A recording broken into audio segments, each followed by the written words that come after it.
Hello, I'm Valentina Kozlova, former principal dancer of the Bolshoi Ballet and New York City Ballet, also co-founder of VKIBC competition and founder of Valentina Kozlova Dance Foundation. In the program Pulse on Dance and Science of Movement.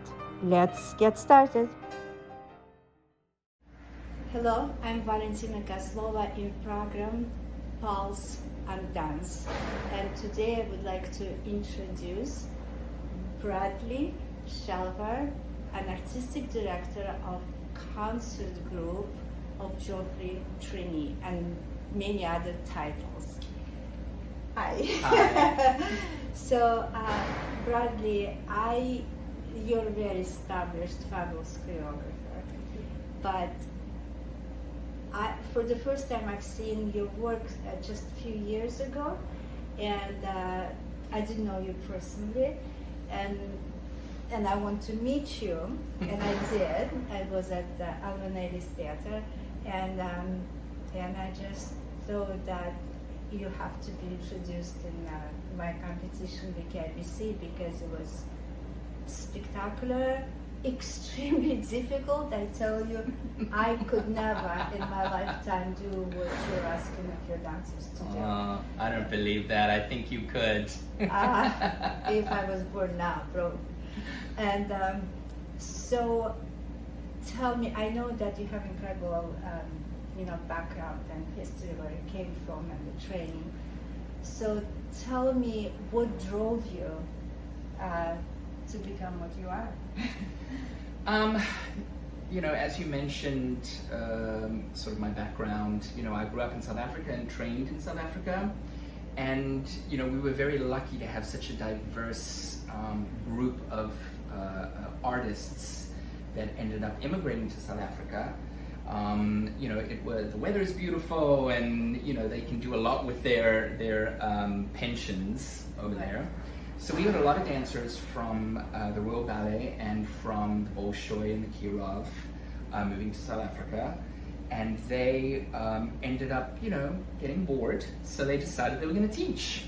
So we, the young students and the ballet community in South Africa really started to get this incredible wealth of knowledge from sort of both, parts of the ballet world, from the British English sort of part, Europe also, a lot of Cicchetti as well, and then we also sort of got the Vanova side. So the community that was created in dance really sort of propelled me to really have an incredible interest in technique. I love technique. I've always prided myself on being a technical dancer. I enjoy the process of it. I enjoy the meditation of it. I enjoy seeing it on stage. And then, at a young age, just before I graduated high school, I got 2 scholarships, actually, or 2 invitations. One was to NDT2 in the Netherlands, and the other one was to Ailey School. And I decided to go to come to Ailey because it's New York City, and NDT agreed to sort of defer me for a year. Exactly, because they said, you could do with some, some more experience. And so anyway, I came to New York, and I just loved New York so much, and the training at Ailey was so technically focused, and I just loved that. So I ended up joining 82, and then, the rest is sort of history when it comes to that. But one of the things that I remember is, one of the wonderful things with 80 is, yes, they were incredibly technically proficient dancers, but they also had this humanity about them, and they had this musicality, and they have this connection to them that's so much more than just technique. You can appreciate the technique as a dancer, but what really drew me to dance in this country was the fact that there was this human element to it. And I think that's what audiences, non-dancer audiences really connect with. I spent 3 years dancing with the Limón company, and the Limón company is all about that humanity and connection and community, and that period really shifted my approach to technique. You know, I don't get me wrong, I still love technique very much. If you see the Joffrey concert group, you'll see that. I see that.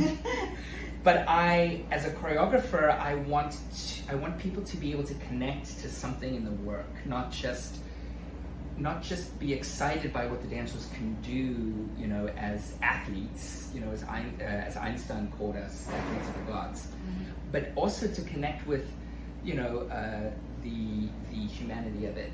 You know, whether it's through the humor, you know, I love sort of humorous moments in my work, whether I'm creating contemporary ballet works on point or contemporary modern works. You know, I love the little nuances, the little humorous moments that people can kind of connect with, or sometimes they look at it and they're like, oh, I feel like I missed something because someone's laughing and I have to pay more attention, like those kind of things. Right. You know, and I love having the audience work a little bit harder. I understand what you mean. You know, I don't want to just serve it to them on a plate.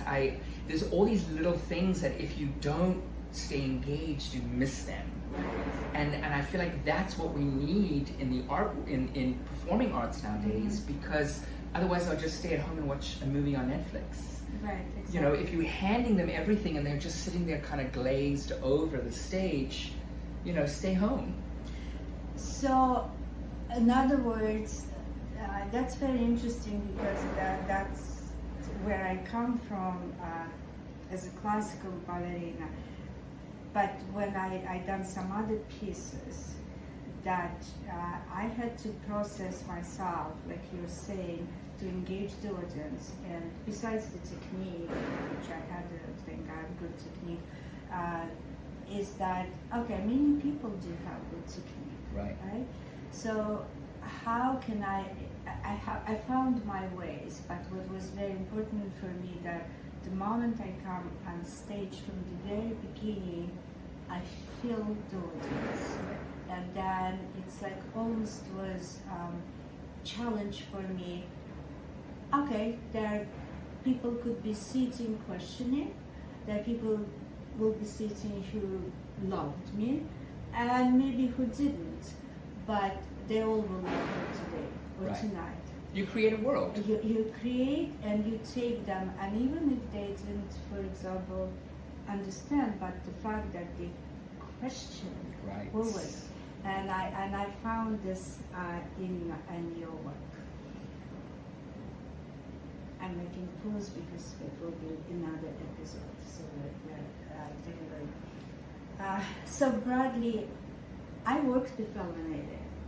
I did, and I thought he was the most incredible person that I worked with, very positive. So you said that you found this humanity in Valentina. What years were you there? I was there from 1998 to 2001.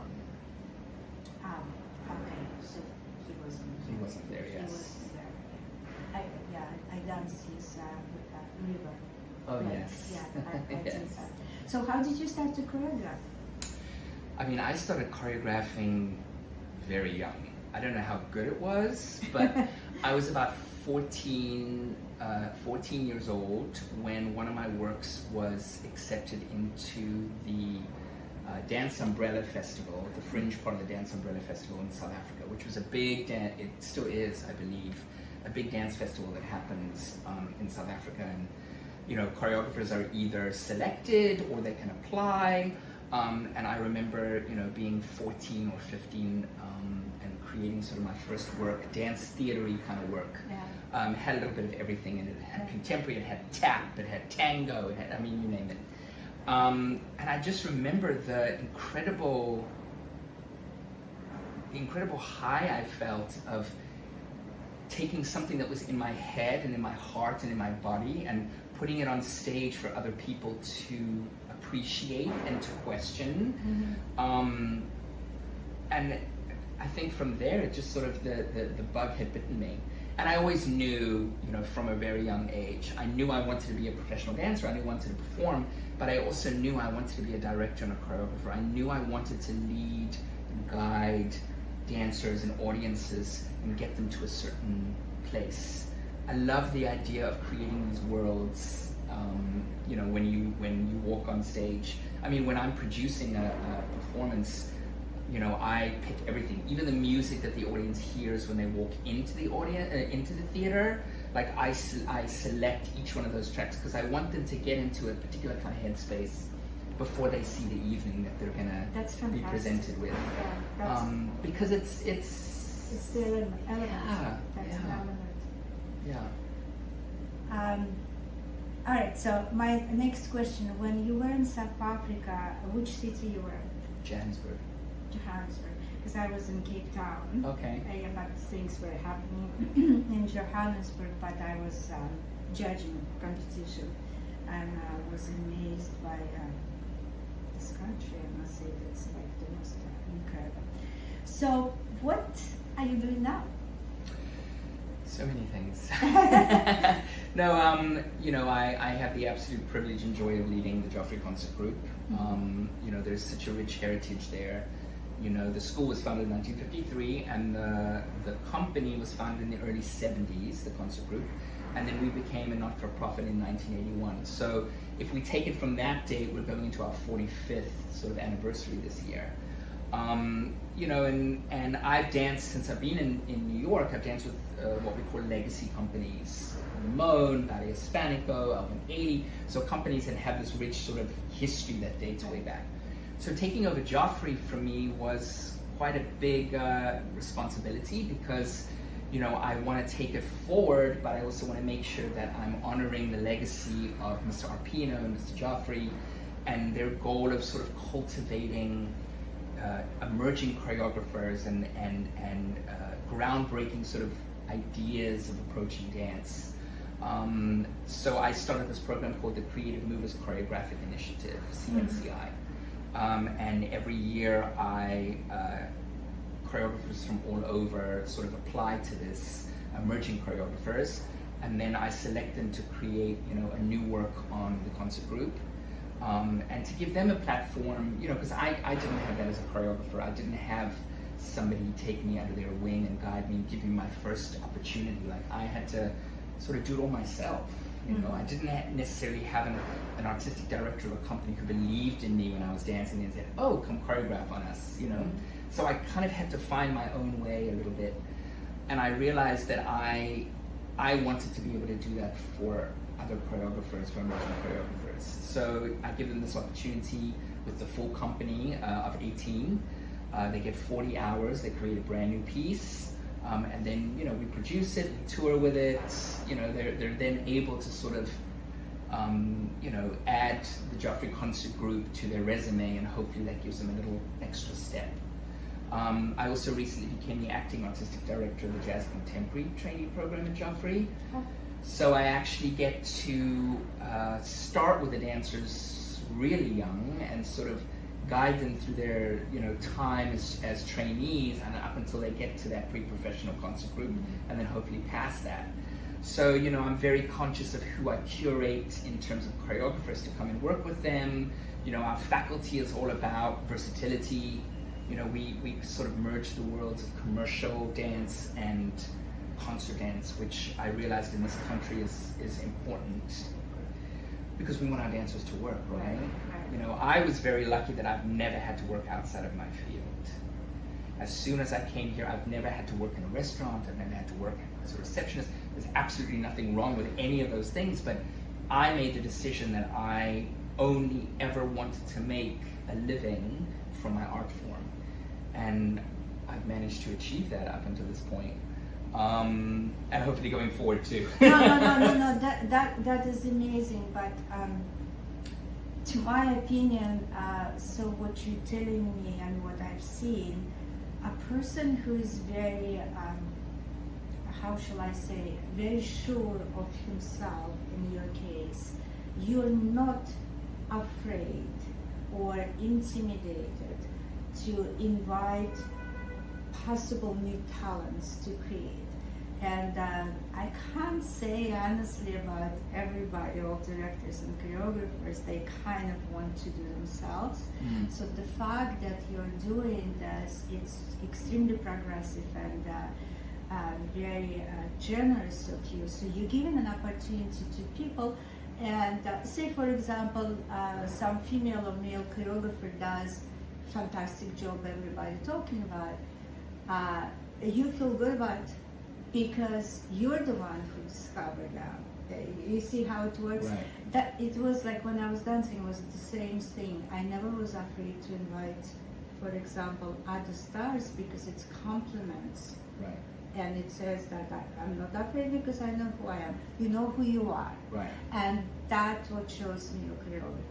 Now, talking about your choreography, so in concert group, what I've seen some of your pieces, I just don't know what to say because boys and girls, they're doing such a movement, very different from piece to piece. And sometimes, like deep down inside, when I sit in the audience, I'm like, I'm so afraid that something is going to happen. But you're training day after day. That shows, of course, we all get injured. Yes, we all get injured. It's like something you did wrong or whatsoever, or too challenging. But it's a progressive movement, and if you train that way, there will be less injuries as long as it's consistent. Right. But it's extremely challenging, and you collaborate. Tell me if I'm wrong. You collaborate actually classical technique, and you're looking for a. Mm-hmm. It doesn't matter what people say nowadays, but you're looking for more or less classical bodies because line is very important. Right. Fit, extension, less extension, I would say, but fit and the line, it's very important in your choreography. Am I right or wrong? Yes, I mean, it's a presentational art form, Mm-hmm. right? The thing that attracts me actually more to a dancer is their individuality. It's the way that they approach their technique and their bodies. Because also dance is subjective, technique is subjective. That's true. You can have a whole bunch of people on a panel, and each one will have a different opinion of someone's, retiré, passe position. Right. But how that dancer presents that passe with that confidence, that's what attracts me, because then that's what brings the art form to life. I often think about this sometimes because I want to notice, I want to be as self-aware as possible too. Do I have a type? I often wonder, like when I'm looking at dancers, when I'm casting dancers, when I commission, have a commission on different companies, do I have a particular type that I look for? And I've started to realize, like, I don't have a physical type. There's something about the way that you move in space and the way that you eat up the technique and the way that you make choices with the choreography that I'm giving you. That's really what attracts me. I have, in the concert group, I mean, we have tall dancers, we have short dancers, we have dancers with varying levels of extension, varying, yes, it's a higher level, but that's kind of what inspires me and what sparks that joy in me a little bit. Because if everybody looks the same, I get bored. The same. So it's personalities, and I can connect again to myself because quite often that I coach in the classics. I coach people who might not have like the best physical abilities, but it's their personalities that what draws me, and in that case, you're succeeding and you will succeed. Right. So what's next? What are you planning to do? Well, for the concert group, we have our performances. We start our CMCI program in September. We also, I'm collaborating with a company called Filkwerk for our performances in New York Live Arts. So I have a new score commissioned by an incredible composer named David K. Israel. David was Paul Tater's composer. He's done works for New York City Ballet. He was Leonard Bernstein's right-hand man. So I'm very excited about that collaboration. And that will be, a brand new work that will premiere in New York Live Arts. And then also continuing, a couple of years ago, I started a festival called the Icons Dance Festival. As I mentioned before, I'm very much attracted to community and collaborations. And with Icons, I'm collaborating, or I created a festival with Limón 2 and Ballet Hispanico 2. And we sort of present master classes and performances, creating community around our young pre-professional dancers, inviting people from the outside, students from the outside, to take classes with these artistic directors so they can be seen, and then they get an opportunity to see the rep that they've just learned on stage with our pre-professional companies, and sort of create, you know, a little bit of sharing of resources. You know, arts in this country is not doing so well in terms of funding. So, you know, I want our community to be strong, and, you know, because for me, I've worked really hard on my reputation, my integrity, and that is very important because it is a very small dance world. So I want these young dancers to also develop those same skills. You know, whenever I'm teaching a class, you know, to young dancers, I'm like, the first thing I say is look around you. These will be your community one day when you become a professional. These will be artistic directors and choreographers and stage managers and executive directors and sit on boards of foundations that you're applying to. So be kind, be generous, be good to them, you know, because this will be your community one day, you know, and I'm trying to kind of practice what I preach with that by bringing my community closer and closer together whenever I possibly can. So it's very wide field you're dealing with, and it's quite ambitious stuff. So my next question, but would you like to be, in general, in the future, to be director of your own company? Yes. Okay. Yeah. Yes. It's you know, I mean, you know, it's interesting because I feel like when you are an artist, we are trained to make the work our own. Do you know what I mean? Yes, I do. You know, you're dancing Aurora, and your version of Aurora is going to be different from somebody else's version of Aurora. It could be the same steps, but you make it your own. It becomes your, you know, and that's how I look at Joffrey. You know, it's this heritage and this legacy and these what's the word I'm looking for? This historical context that exists, but I go into it and I want to make it my own. I want the dancers that are there to feel ownership of this, and I feel like honestly that's what Mr. Joffrey and Mr. Arpino would have wanted. They wanted their dancers to make it their own, you know, and you know, so I, to some degree, I do feel like this is my company, you know, for right now, for however long it works, you know, and I feel like we sort of have to, otherwise we're just, you know, not 150% into it. Yeah, I felt that even before pandemic that dance was going down in every possible way, because even in contemporary, with an exception of probably from South Korea and some Brazilians, that it was a repetition of the same thing or copy of some master choreographers before our time, for example, or in the beginning of our dancing time. And pandemic, of course, did a lot of damage, and my feeling is that neoclassical, contemporary, or collaboration between modern, contemporary, and jazz and some other forms is picking up. And I think it's the time to speak very strong, to grow. So on my end, as I said, I'm collecting information and interviewing people like yourself, because I would like to see this pulse that we actually picking up and going our way, direction that we feel that we need to go, and of course respecting what it was before us.